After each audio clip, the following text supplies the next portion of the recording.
pushes the dirt on the Beastie Boys in his unauthorized biography. Brass Monkey. He's a very funky monkey. It's Attack of the Show! Drop the beat. Attack. What's going on here? Attack. Pick up on this. Attack of the show. Attack. Yeah! That doesn't... I feel selfish. That's not even right. No, this is for you. It's all about them. We're giving it back. Talk to my mom at home. That's Say why hi. we're here. Hey, Mom. Welcome to Attack of the Show, Miss Munn. It's Tuesday, 6606. Ooh, so scary. Very scared beard right over here. It's so lame. I'm watching the TV in between pretending to work, and CNN's like interrupting you with news flashes like, this just in, mother's not afraid to give birth today. That's ridiculous. No crap. Because it's 6606. Who cares? Thanks, Idiots. CNN. Appreciate it. Oh, by the way, I'm Kevin Pereira. Oh, hey, Pleasure to Olivia meet you. Munn. Yeah. Nice to meet Figure you. It's nice for us to know Hey, each other. it is.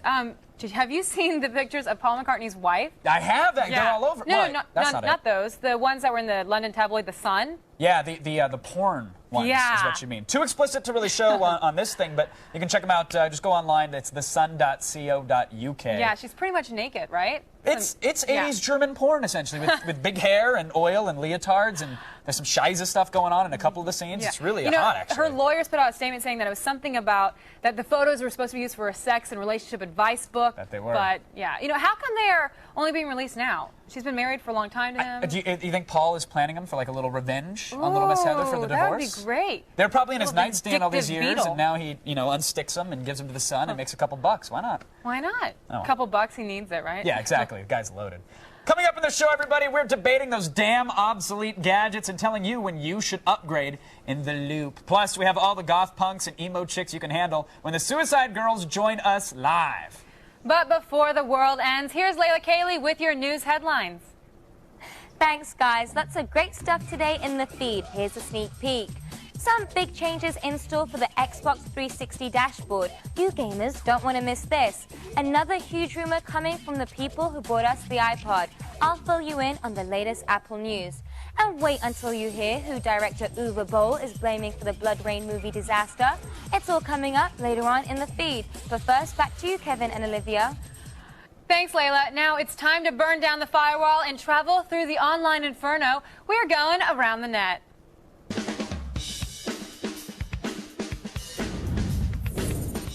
Have you played Advance Wars for the Nintendo DS and wish you could actually hold the tanks in your hand? Well, wish no more. Head over to our first site, print out the handy PDF files, fold them up according to the directions, and pretty soon you'll have origami tanks of your very own. Just don't get a paper cut. They hurt. No, these are awesome. You can get a little Lego guy and do a Tiananmen Square thing on your cubicle desktop. It's pretty sweet. I like it. All right, next up is a guy who discovered a great way to make killing in the art world awesome, basically. He's painting by numbers, all right? Literally, he painted the numbers 1 through 1,000, each on its own piece of canvas, and he's selling them one by one on his website. So if you like art and you have some disposable income, just get on there and buy yourself a painting, I guess. I'm calling dibs on 69. You get it? Because it's a number for symbolizing oral sex. It's funny. And finally, our video of the day. Now, I have to warn you, this is possibly the best thing I've seen on the internet, so come closer to the TV. Yeah. I just got to let you know what the love is.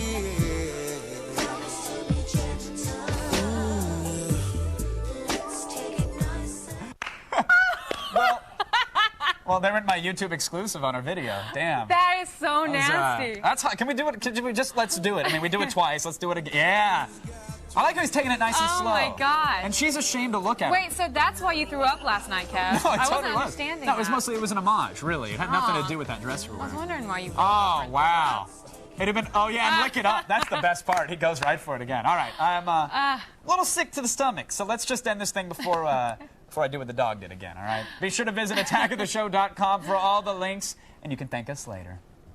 From the internet to gadgets, it's time for the poll question. Which would you rather spend big bucks to own the latest cutting-edge gadget, or wait 6 months for the bugs to be worked out and save $100? Ah, yes. Good question.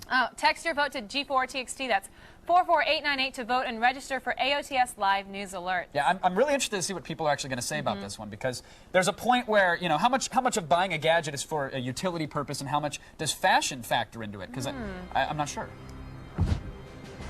The time has come. The date has been reached, and now the tides of Earth will forever run red with the blood of non-believers. What are you doing? Olivia does not exist. I am the great evil one, returned to Earth on the day foretold by the prophets of the ages. Is this like a Scientology thing? Because, you know, Chris Gore is here, and he's not really into the whole, he doesn't really go for that whole... Silence! As new overlord of Earth, I will make my first official demand. Prepare to hear the seventh trumpet burst, the seventh seal, unleashing unimaginable terror upon the universe. Okay. I, great overlord of evil, do hereby request to read the tease for the next segment. All right, so you began the apocalypse and rose through the circles of hell to read a television tease? I have always wanted to read on live television show. You know, I tried to possess Regis this morning, but he's too strong. Yeah, Regis is a tough one. All right, Olivia, or whoever, yeah, go. Where do I look? Is that the prompt here? Yeah, that's it right there. You just look into it. And... Oh, that font is so small. You read that every day? Yes, I do. How? You know, you really make it look natural, Kevin Pereira. You know, you're good. Thank you very much. You can just read the thing. Just do it. Okay, right there? All right, I want to read the one about the Suicide Girls. You know, they've got a lot of fans on the Seventh Circle. Okay, here we go. Stay with us, Punk Erotica is around the corner. Missy Suicide and Amina Munster of those ever so sexy Suicide Girls will be here soon. I did it! Come on, that's great. Good job. Very well done. Do you want to read the next one as well? You're on a roll. No, I'm done. That's all I wanted. You know, I know the Suicide Girls are here, but we're giving you gadget erotica too, huh? Is it worth it to buy that sexy new phone and iPod? We'll give you the inside info on upgrading your gadgets in the loop. We'll be right back.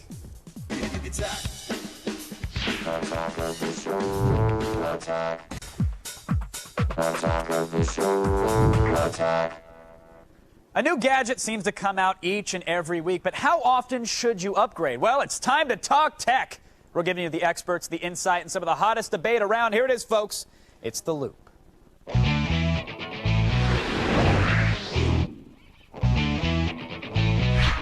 Today we're talking about the latest tech and gadgets. Now, before the break, we asked you if you would rather spend big money to own the latest gadget or wait 6 months for the bugs to be all worked out and save yourself some cash, of course. Well, according to our text message counting scientists at the G4 Labs, only 38% of you need to have the latest and greatest, while 62% prefer to wait and save. A little surprising. I thought we had some early adopters out there. Come on, kids. Joining us via satellite to help us make sense of it all from San Francisco is Molly Wood, executive editor of CNET's Media and Entertainment Group. From New York, Ryan Block, co-founder and editor of Engadget.com. And from our lovely studios here in Los Angeles, Attack of the Show's own Little Will. Will O'Neill. Welcome, everybody, to The Loop. Thanks for joining us. I want to start off with something that was said, Apple co-founder, actually, Steve Jobs, recently said this. He said, quote, "If you always want the latest and greatest, then you have to buy a new iPod at least once a year." Molly, the fans, even the Mac zealots got a little upset by this quote. Understandably, I mean, the iPod gets constantly updated, and the one that you own, it seems instantly obsolete. You know, Jobs admits it himself. Am I a sucker? Like, I'm afraid to buy a Mac laptop because it seems that Apple does this with all their products. Am I crazy? Am I alone on this one? I don't think so. I am not surprised at all to hear that the Mac faithful were pretty upset about that. I personally was kind of just shocked that he would say that in public, because I think that's the one complaint people have about the iPod. You know, I'm normally for early adoption, actually, but to me the iPod is the big exception. I mean, it's insane how often a new iPod comes out. But the iPod is so prolific, though. Does it seem like Steve can say whatever he wants because he knows they're going to sell anyways? Everybody's going to be rocking one?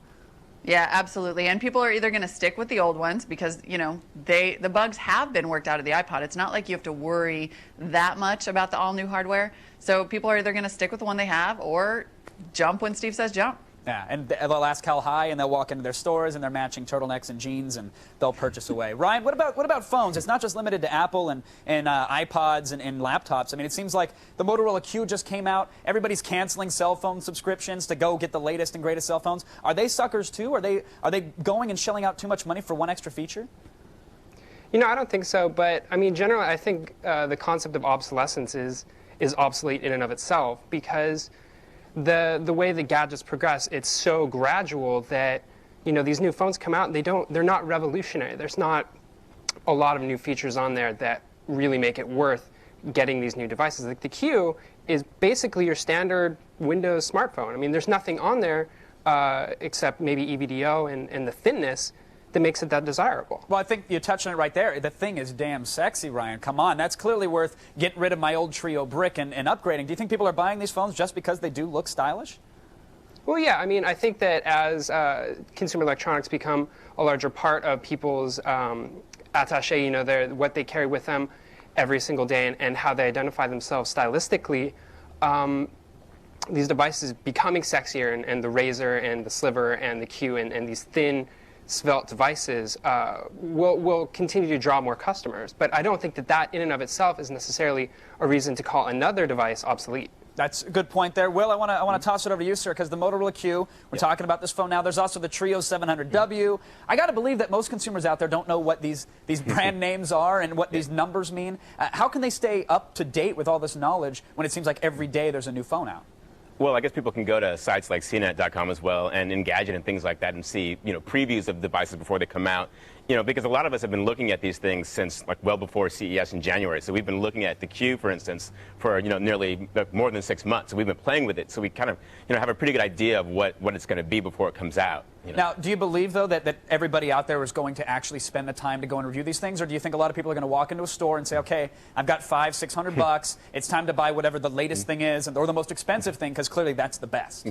Well, I think that there's two types of people out there. There's one group that actually goes out and they research things on Engadget and things like that and read previews and read all the hype and things like that. Then there are other people who just want to have the newest thing. They just go into the store. I heard that there's this new phone out and I want it, so they're just going to go buy it without reading about it. So those are the people, the early adopters, of course, who actually encounter a lot of the early bugs and things like that. But they don't really care because they just want to have it first, be the first to get on the block. Are those the same jerks who are buying $2.50 for a ringtone and spending $6 on a wallpaper for their cell phone and making me pay it too? I was actually going to say that. I think those jerks are you and me, Kevin. Because, yes, that's right. Good point. Molly, now, we were talking about bugs earlier on. It was our poll question. New products, they're going to have inevitable bugs, but those things get ironed out. Do you think early adopters are getting screwed more and more because there's newer and newer products coming out? Should they just relax and maybe wait?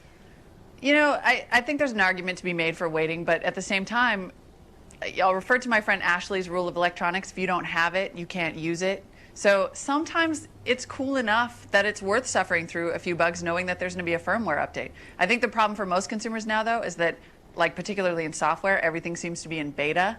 And so there is an idea that companies can just put out a slightly unfinished product, and that's where we're getting screwed. Yeah. It's not about us being patient. It took me about 3 months for my Trio, the original 600, to actually make a phone call without crashing. So I take that one to heart.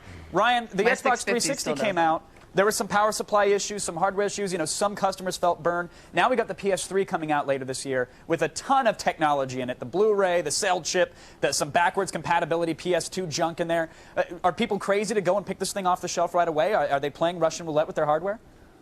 Well, it's hard to say, especially since we're still so far out from launch. But I did think that piece of news that we saw, I think it was today, or maybe it was yesterday, about them including actual PS2 hardware in the device that would later become software in future hardware revisions of the PS3 was really disconcerting, because that to me says that they are not ironed out, they're not ready to include all the functionality that they want to include in this thing. So I'm going to say, jury's still out, especially depending on what you want to do with this device, because if you want to buy a PS3 to watch Blu-ray movies, I'm sure that is going to work seamlessly. If you want to play PS2 games, I'm not entirely sure. If you want to play PS3 games, obviously that's going to work really well. All right, Ryan, Molly, appreciate it. Will, I want to give you the final word. Early adopters, suckers, yes or no? No, they're not suckers. All right, there you go. It's right there. Molly Wood, Ryan Block, Will O'Neill, thank you for joining us and keeping us in the loop. Right now, it's Olivia's turn. Thanks, Kev. Still coming up, can Harrison Ford's career get any worse with the release of the Firewall DVD? I hope not, but we'll find out in DV Tuesday. And the Suicide Girls will be here. You know how to win them over, boys. It's time to start making those homemade tattoos with a pen and sewing needle. We'll be right back.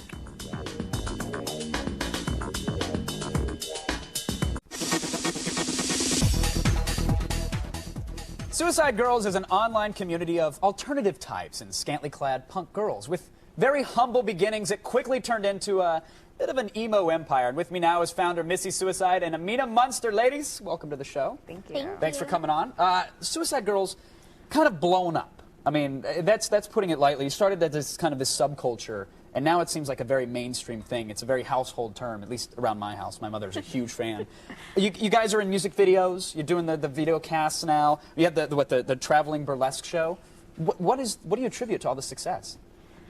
I mean, I think that we just do what we love, and I think that shows, and I think it appeals to the people that that are into, you know, maybe alternative leaning ideas. And seeing naked women on the internet, let's not forget. But There's always the nudity. There has to be more to that, though, because someone once told me that if I expose myself online, I'll make millions. I've been doing webcam shows for years, and I haven't seen a single dime. I've actually had to pay out for the hosting bills. So do you think there's something special, there's something different about the Suicide Girls, Amina? I just think it wasn't represented in the mainstream before. You know, you could never find tattooed or pierced women that were shown nude or anywhere close to nude. Sure. So being I think celebrated as being beautiful. Yeah, you know? it's definitely changing. You know, the perception of beauty and what people really find to be attractive or beautiful, and these people were just never represented before. Plus, it started off as a website. Now, like I said, you guys are doing video casts and all this other stuff as well. Do you think technology has also been something that you guys have adopted, and that's helped you to kind of get the message out there and get the subculture out there? Yeah, I mean, I think it's very popular, but it's very popular worldwide, Mm-hmm. like to a smaller audience worldwide. You know, we've got members, we've got models on every continent, including Antarctica. So. Wow. I don't think that we would have had that reach with any other medium other than the internet. Well, can't you stick to piercings if you're in that cold of a climate? Isn't that a little dangerous? Yeah, I think they might freeze. Now, how do you find a model in Antarctica? Does she email you and say, hey, just really? Yeah, girls can apply online, and if we've got a photographer near them, then we set them up with a photographer. If not, like Antarctica, then they have to send in their own photos. Gotcha. Now, Amina, I want to ask about this tattoo on your chest here, because it's a phenomenal image, but I hear that there's a crazy story to it. You kind of own the market on this particular image. What is I actually own the copyright for it. It was issued by the Library of Congress. So you copyrighted your chest. Now, Yeah. what's the need for something like that? Is this an original image? Or? It was basically just to set a precedent. Really, I felt ripped off by somebody, an artist, taking my image and putting it on another man's chest, that I thought that I would show the tattooed community, or the community that's, you know, not so educated on tattoo etiquette, that it's not okay to take a custom chest piece or a custom tattoo of any kind and put it on somebody else. So someone essentially ripped off that image, put it on their own I had chest. my chest piece for less than a year, and some other man was already walking around with it on. But now you own the copyright, so Yes. if he wears like a V-neck, does he owe you a No, kickback, or how does that work? Unfortunately, I did not go through and get it copyrighted beforehand, and basically that guy he's off the hook, and I can't shave it off of him. Oh, or man. anything. Well, we'll get him on the show, and maybe he'll let you take Yeah. a razor to it or something like Nice. that. Cutting's cool, right? All the kids are doing No. it. All the You get a college kids, at least. scarification. Yeah, see, there you go. Something subdermal. Let's do this. Now, Wizards... Transdermal. Wizard of Gore. What's this film all about? What is this thing? What is Amina's Suicide Girls actually in in this? it. Yeah, I actually played Cecilia in Wizard of Gore, and it stars Crispin Glover, Bijou Phillips, and Kip Pardue. And it's really a remake of a 1960s horror film, and the director, Jeremy Kasten, just wanted to make it really outrageous and crazy, so they reworked the whole script.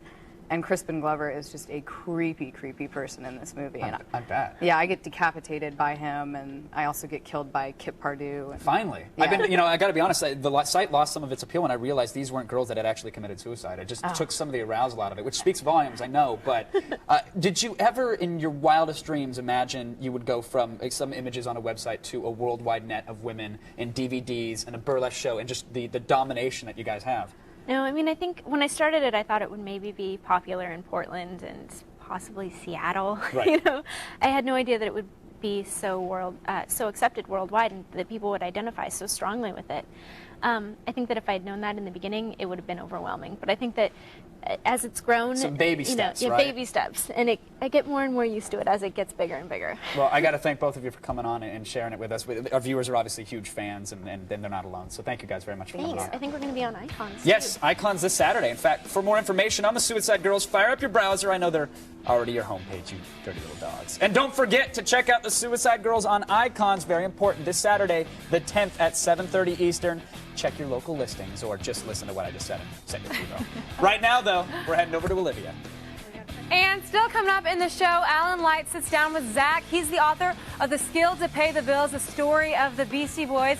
And he'll tell us how hip-hop crossed over to the mainstream. And we review the newest DVDs out there and DV Tuesday. Today, Chris Gore looks at Sarah Silverman's Jesus is Magic and sees if the resurrection on DVD was worth it. Attack of the Show. Attack. Welcome back to Attack of the Show, everybody. I'm Kevin Pereira, your host and confidant.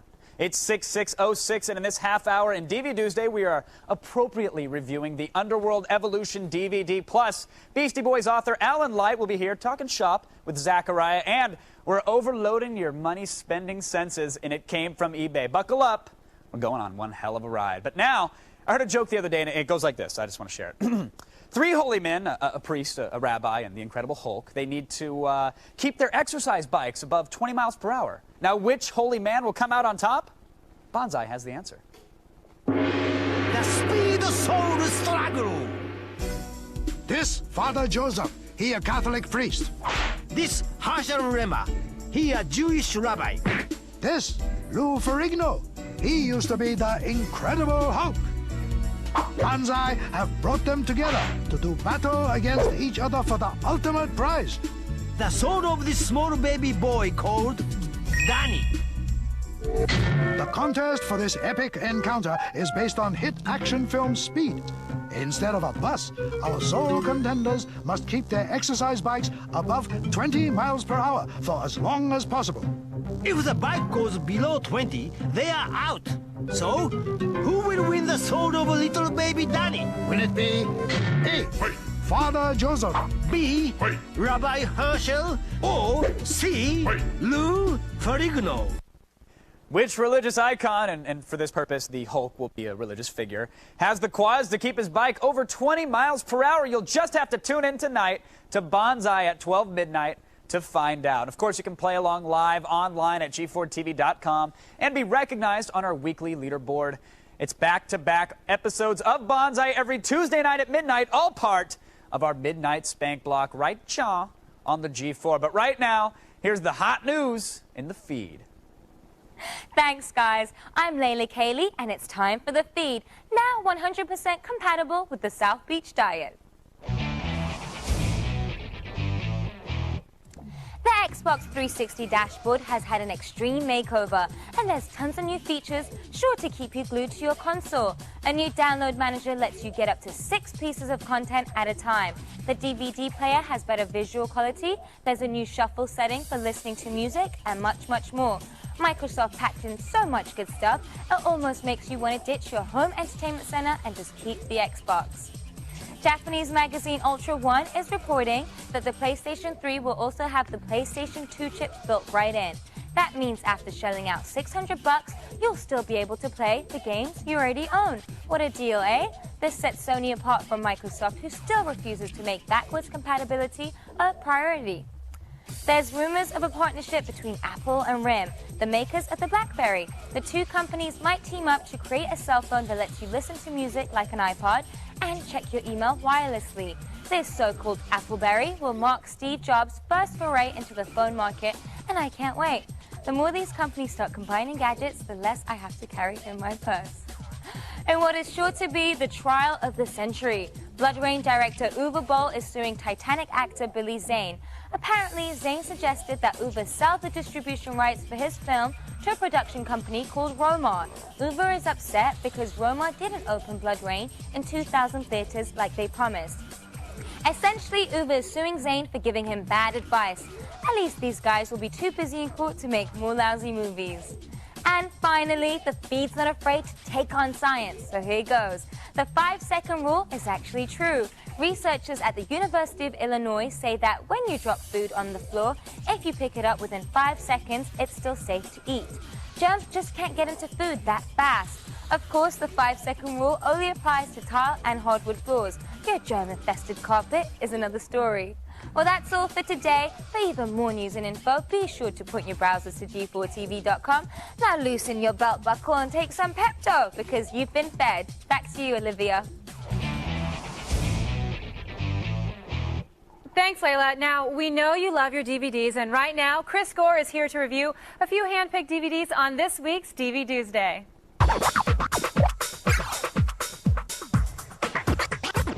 Sounds good. All right, welcome back, Chris. Hey, welcome I'm here. Back. Cool. All right, getting right into the DVDs, right? Let's do it. Let's do it. Firewall. Harrison Ford, Firewall. that woman from Sideways. That's right, that's right. Firewall, of course, is the thriller starring Harrison Ford, who, as we're watching this film, I think we'll remember better movies that Harrison Ford was in, you know, ones involving Indiana Jones and the. He works at a bank. He's a guy who's invented this firewall that makes sure that hackers can't get to the money that's, you know, that's in these banks, whatnot.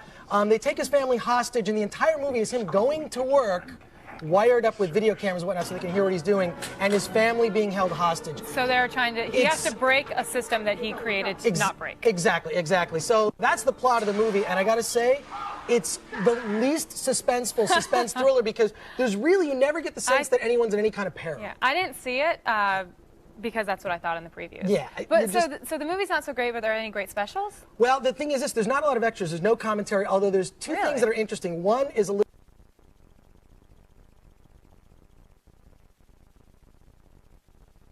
what it was like to be kidnapped. And then Harrison Ford has this conversation with the director Richard Loncraine, where you really get the feeling that Richard Loncraine is intimidated by Harrison Ford, and you finally realize that Harrison Ford knows a lot about making movies. I mean, this is a guy that really invented probably the greatest line in all the Star Wars movies, which was the exchange, "I love you, I know." That was Harrison Ford's idea. I love Harrison Ford, and I love you too. So the bottom line on this is it's a pass. It's embarrassing. Harrison, make Indiana Jones 4. We're waiting. He will. They'll just bring the treasures to him. That's how old he is. They have to. They have to. Underworld Evolution. Kate Beckinsale. Yeah, Kate Beckinsale as a vampire in fetish wear. Always interesting. You know, this is the sequel, of course, to Underworld. Upping the ante this time. Did it need a sequel? I don't know that it really did, but I guess it did well enough that they determined that there should be. I mean, it's all about the numbers. So was it just for money then? Really just for numbers, but the one thing that they definitely amp up in this is the gore factor. I mean, it's definitely much bloodier, certainly riskier that way. No pun intended, Chris Gore. No pun intended. As for the extras on it, there is a commentary with the director and a bunch of the production people where effectively they just point out what's a digital effect and what's not a digital effect. So I didn't find the commentary that insightful. And then a lot of the behind the scenes are like how they did the makeup effects, how they did. So the specials were, you'd say, okay? Yeah, actually the extras on it are pretty rich for a movie that I thought was fairly average. But again, you got Kate Beckinsale in fetish wear. So your bottom line? Well, the bottom line actually is it's a rent. It's it's definitely worth checking out. So for those reasons alone, Kate. Sarah Silverman, Jesus is Magic. I love Sarah Silverman. She's an amazing comedian. Sarah Silverman's great, mainly because she has the ability to say the most vile, grotesque, disgusting things. And get away with it? It's funny because she's a hot chick saying these things. Like, you get away with stuff like that all the time. Oh, I'm not hot like Sarah Silverman. She's hot. Well, so in this movie, it's kind of part concert film, but it's sort of this fake behind-the-scenes story where she's talking to her friends, played by her sister and Brian Posehn, and she says, "Yeah, I'm doing a play, and it's opening tonight." And here's actually that scene. And then it's a series of music videos and kind of mini sketches, and then this stand-up. So what kind of specials would be on this? The special features are commentary with Liam Lynch, the director, and Sarah Silverman. The entire unedited Aristocrats joke that she tells, where she tells, the Aristocrats yes, I know documentary. That, yeah. She tells the joke in exhausting detail. And then, some behind the scenes with Sarah Silverman. It's one of those things where if people don't know who she is, This is a DVD you want your friends to check out. It's one you can watch over and over again. It's a great one. So bottom line, bottom line on that, it's a buy. It's a definite buy. Definite. Cool. Now, Chris, exciting. Chris has Yes? got a quick pick. A little. I don't know if I'd call it a quick pick so much as a marketing technique. Really? A lot of the studios, what they'll do is they'll time the release of a particular DVD with an event. This one is timed with the release of their unrated. baby. Brad Pitt and Angelina Jolie's baby, Shiloh Novelle Jolie Pitt. You know her full name? I know. They timed the release of this DVD with their baby. Don't be fooled. Don't bother. You don't want it? Don't bother. Well, You can take I'll it. grab that in a second. Thanks so much for coming out and talking with us. Visit filmthreat.com or chrisgore.com for more info. And still coming up in the show, we've explored eBay like Lewis and Clark, and we think we found the Pacific. We'll show you the best eBay has to offer in It Came From eBay. And Zach will talk with Beastie Boy author Alan Light about how 3 white guys sabotaged mainstream America with hip-hop. We have your License to Ill when we come back. Attack of the Show.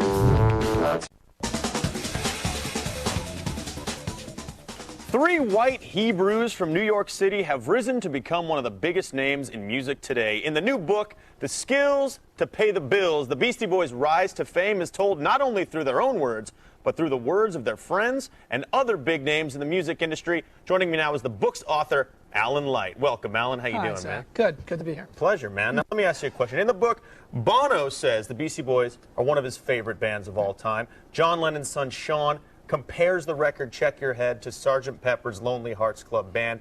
Do you think these guys deserve the kind of praise they've been getting all these years? Well, I think that the longevity kind of speaks for itself. I mean, this year is the 20th anniversary of License to Ill. Wow. And these guys who literally started as a novelty act and nobody expected we'd hear from them after the first album, they're could be up for the Rock and Roll Hall of Fame next year. And they've continued to change themselves, reinvent their music, pursue different directions, all the stuff that you want to see a great band do over time.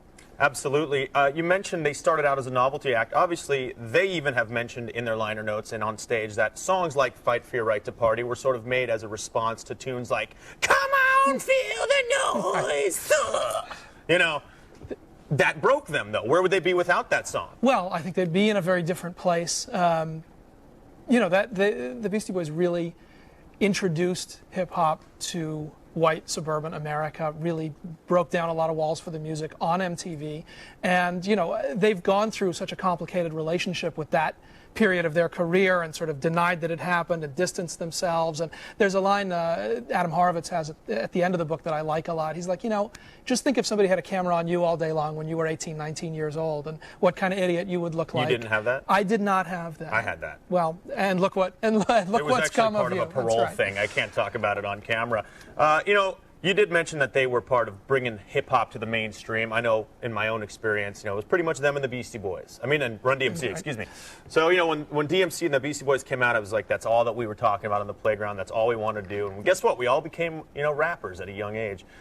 Any other people and groups at the time that you think had as much influence as they did? Well, I think those two, you really can't separate Run DMC and the Beastie Right. Boys and what that 1986-87 Raising Hell and License to Ill, it's just, you know, one sort of opened the door and the other kicked the door down.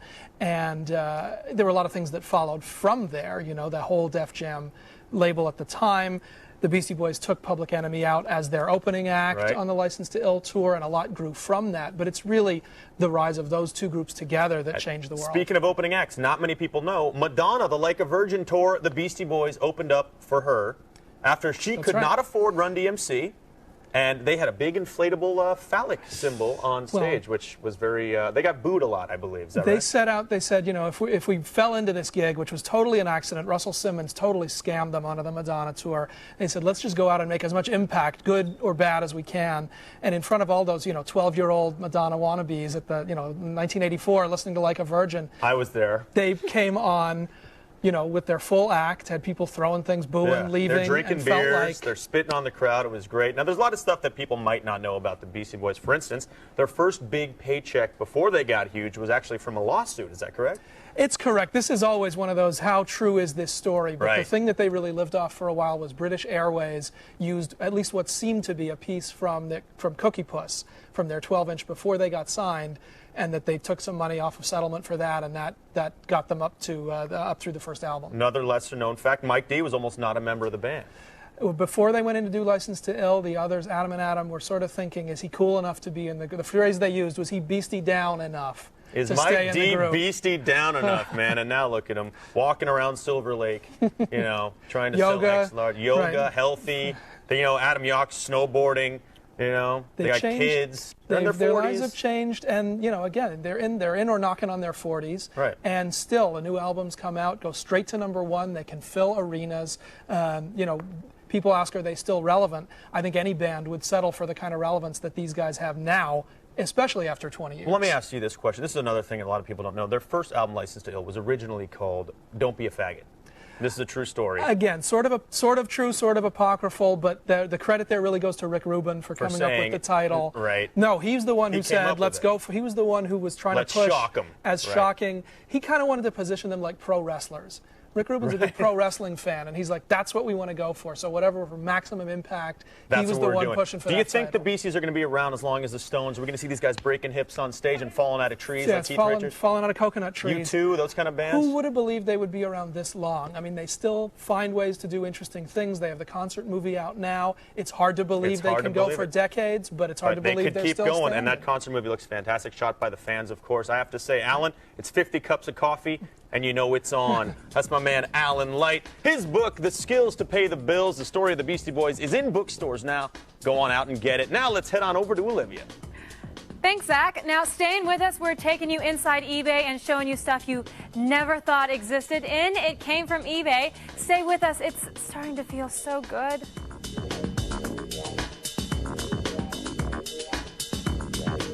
What's going on here? When your mother asks, "Hey, where did you get that coffee table shaped like a baboon ass for my Christmas present?" You just look her in the eye, slap her, and say, "Hey, it came from eBay!" What's going on here? Don't slap your mother. Don't slap Mothers your are mother. nice. Spit in her eye. Don't slap Miss Pereira. She's No. sweet. I met her. She's a demon. All right, Kevin, let's just start things off. All right. A collection of condiments, unopened, never used, mint in package. This is how you're kicking it off? Yes, with, that's with how mustard you- and ketchup? Hey, each have their original glossy outer coatings, no tears, and no stains on the paper covers. Well, see, if you'd have said that first, then I'd have been, I'm sorry, my apologies. Hey, included are many name brand packets from an array of your favorite artery clogging vendors, Kevin. Only light mayo for me, Light mayo. thank you. It's, Ew. People do the light mayo and they dip their French fries in it. Ah, Oh, yeah, totally. that's Do it the up. worst I put it thing on ever. waffles. I'll put it on anything. I don't care. Ew, I have a girlfriend who dips her French fries into her chocolate sundaes. Really? That's nasty. That's pretty She's got issues. All right, noted. What's All right. what's You this know, thing going well, for? the starting bid was only 99 cents, but the auction actually expired before anyone would cough up the cash. Sad, Yeah, sad. That's that's Probably for yeah, the best. Probably is for the best, since the condiments are sold, they're not fit for human consumption. Noted. All right. Way to start it off, but I got something a little more upscale. Okay. Might be out of your league. I'm sorry, Olivia. An original, amazing Spider-Man Volume 1, Wow. #1 from March of 1960 Trace. That's right. It features the first appearance of the Chameleon, and it retells Spidey's origin. And Spider-Man also had his first crossover with the Fantastic Four. But That's amazing. yeah, so it's pretty awesome. It's pretty sweet. The buy it now, set to $3,999. Or best offer. There's been 3 offers so far. And listen, I'm not saying Blair Butler's a tough nut to crack. But if you got the PayPal money, I'm saying she Do might it. polybag you. I'm just She saying. might. I'm just saying. My I know birthday's Blair. coming up, and There you go. maybe I could give it to her for a birthday present from me. Right, and then saying, you get a little gift in return. Yeah, that'd be great. Finally, we have the discovery of the century. What is it? Kevin, this is amazing. Foreman it's a grill? mummified, not a Foreman grill. It's a mummified sea monster corpse. Okay. Yes, right. No, look. A sea monster. No, seriously, it's an actual sea monster. It was found on the shores Oh. of a Florida beach. It is 20 inches long. I bet and it the is. seller guarantees now, Kevin, that this creature's flesh, teeth, jaw, and skull are 100% real, which probably means they are real parts from other animals that he just glued together. Probably will. Remember, kids, there's no such thing as sea monsters. Oh, stop looking for Nessie, you old freaks. What are the totals? What do we have? Okay, after 13 bids, it's up to $331. Oh, not bad. For like a fish. Well, and it's some jellyfish. it's a and sea stuff. monster. Remember that, sweetheart. All right, that's it for today. You can always expect the cool, the bizarre, and the completely useless ripoff when it came from eBay. Aw, that was sweet. Thank you. Stay where you are, everybody. We're letting you ask us anything you want after the break.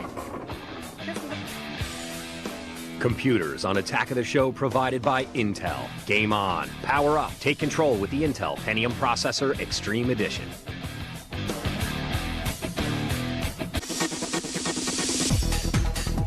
Oh, nice. You get that fries with that. Okay. Everybody, it's time to check our video voicemail, and let's do it. First up, we have Steve from Tucson, Arizona, with a very deep and thought-provoking question. Tucson? Nice. Hey guys, my name's Steven Aguilera. I'm from Tucson, Arizona. I was just wondering what gadget single-handedly changed your life forever. Is that the same guy from the dog video that we saw earlier? That could be. There's vomit on his shirt. Yeah, a very similar YouTube was about to happen right there, I think, which is kind of Wow. weird. He's from Tucson, though. I gotta like that. Yeah. Favorite That's gadget? my hometown, so I got love for him. What changed your life? What Favorite gadgets gadget? from Tucson? Well, I have to say it was probably the Game Boy originally, Tetris. Spinach green color, baby. Spinach green, the Tetris, the original. You know, I love Tetris. A lot of broken thumbs, you know, that kind of thing. Gnawing through batteries. I am so good at Tetris. I'm like a prodigy 12 years too late. I could totally You're win. still running Tetris right now, you mean? I'm so It's good on. at Tetris. I'll take you on in the green room. Seriously? I'm not even kidding. I'll take you on right after this. You're going down. Kill you. Okay, I will okay, kill all right. you. Simmer down now, children. All right, next question, We have more right? questions. Yes, Blake from San Diego. He has a question that you probably wouldn't ask your closest friend, actually. Whoa, hey. Hey, this is Blake from SoCal. What percentage of your paycheck do you dedicate to gadgets? Okay, I think he asked how much we spend on gadgets. Okay, with our got paychecks. it. Light a match, Blake. What say you, Miss Olivia? Well, I have my TiVo, and I've got my cell phone, and I just upgraded my TiVo. I'm Right, gonna so upgrade you're in my debt TiVo. now with what you get paid. I don't really get paid that much out here. So if you guys want to send money, send it to Olivia, my PO Box 2573. I think the big question is a newborn baby considered a gadget? Because that's where all my money's going. Yeah, are you going to put it up on eBay, though, and make some money Tomorrow off of morning, it? baby eBay. eBaby. Buy the Zachariah baby now. Well, that's all the time we have for voicemail. Stick around. Yeah, Yes, that's it. please stick around. We're done. Sorry. Up next on G4, we've got back-to-back episodes of Star Trek The Next Generation, right, Olivia? That's right. Then at 10, we've got The Man Show. Follow that up with interactive Star Trek and finish off the night with Bonsai and Midnight Spank. We got you covered. We ain't letting you go. Come back tomorrow for Junk Shaving 06. No, seriously, say it one more time. They need to know Junk this. Shaving 06. 06. I know you're very excited, Olivia. We're going to test men's personal shavers Oh, man. live You to see how well they shave your junk in studio. I use the flow because if you get it caught, it's like a bonus. You're not really worried. Note to self, no more nair. No more?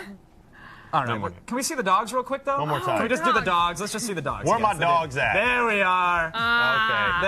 This is really I love how the other dog has no idea what's coming. Watch how it runs away, too. Watch. Right. a nice pun there, by the way. And 3, 2, 1. And There we it have is. He's like, what the hell? That's phenomenal. Wow. That's quality television. That's wonderful. That's Cable Acerwood right there, and that's our show. Good night, That is everybody. our night. show. Good night. Wow. All right, so you want to bomb it?